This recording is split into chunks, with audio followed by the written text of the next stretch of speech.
Warframe announces a few new Warframes and other big news. Fortnite goes ham with the Season 5 Battle Pass. A new Smash Bros. Lookalike makes its way into Steam Early Access. And did anyone order up a girl with a crazy bazooka?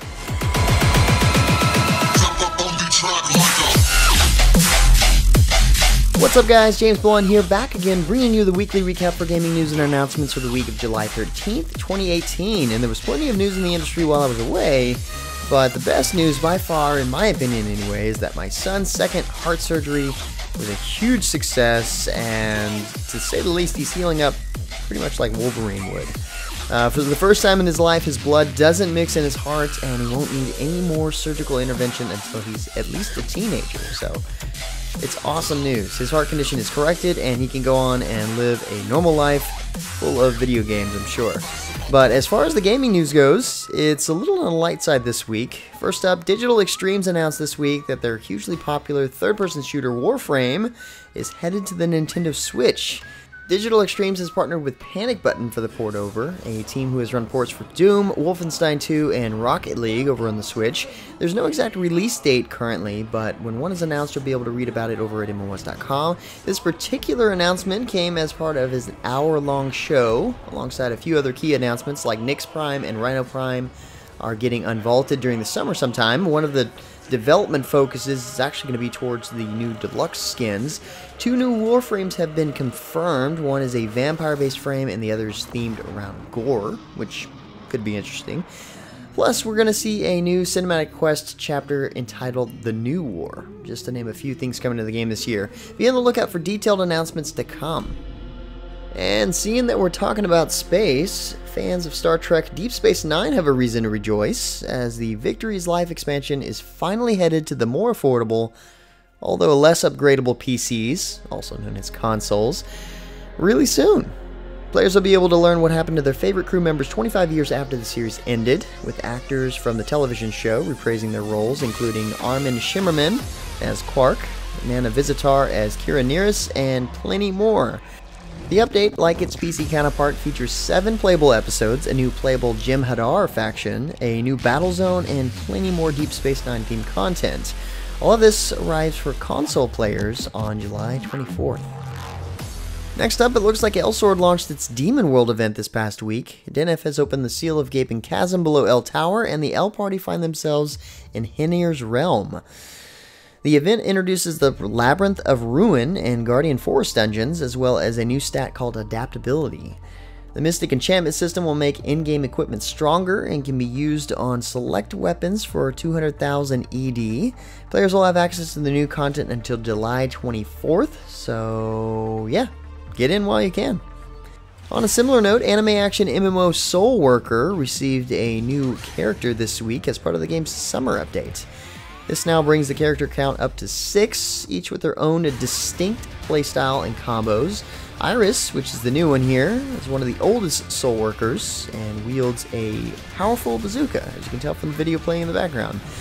After losing her parents to the evil known as the Great Void, her soul force awakened, and apparently it powers her bazooka.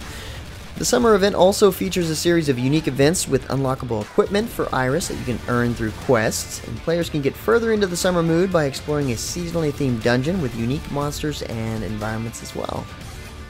And it wouldn't be a news recap without news from the most popular free-to-play game on the planet right now. Epic Games announced this week that Season 5 of Fortnite is upon us. The Battle Royale map has undergone a few changes, including the addition of the Viking ship, ancient statues, and the draining of the Moisty Mire. Season 5 also brings a new battle pass to the game, of course, featuring 100 tiers and rewards available for purchase for 950 V-Bucks. The game also got a new vehicle, derived from popular demand, I'm sure, an all-terrain cart, complete with bounce pad roof. Save the World got a new challenge, the Horde mode, and a slew of weapon balance changes for weapons. There's actually a ton of changes, so for the complete breakdown, you're going to want to check out the link in the description below. Next up, if you're a huge fan of Brawlhalla, with this next announcement, you're going to either be excited or kind of pissed. A new game called Icons Combat Arena began its early access period this week. Icons is a Smash Brothers style platform fighter built around the core mechanics of Smash Brothers Melee. obviously. The team behind the game is focusing their efforts on achieving flawless online play and building tournament support to ensure the community is able to make the most of the game. Now, clearly this is built from the ground up for tournament-style play, so I guess we're going to have to see how an entirely different team handles the free-to-play model in this one, because it's going to be the execution that counts. But many of us grew up playing Smash Bros. Melee, so I guess we can say we already know it's fun. And with that, our last bit of news, Trega Entertainment, a studio comprised of former employees of Blizzard, EA, Riot, Ubisoft, and Disney, revealed their first title, Brig 12, this week. Now, Brig 12 is a hybrid of classic turn-based RPG and collectible card games.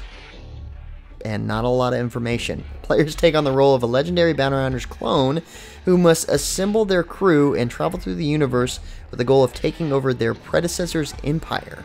That's kind of interesting.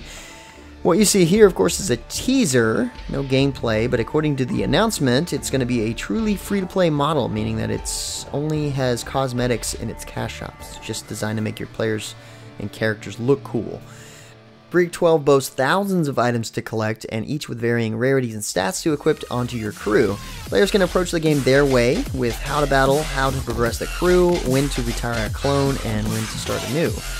You can also keep the loot that you obtain after they retire for level up replays, and can continually create new clones to build up their retirement island for additional upgrades. That's kind of neat too. The game will launch sometime in August, with plenty more details to come, so keep an eye out at MOS.com for more news and updates.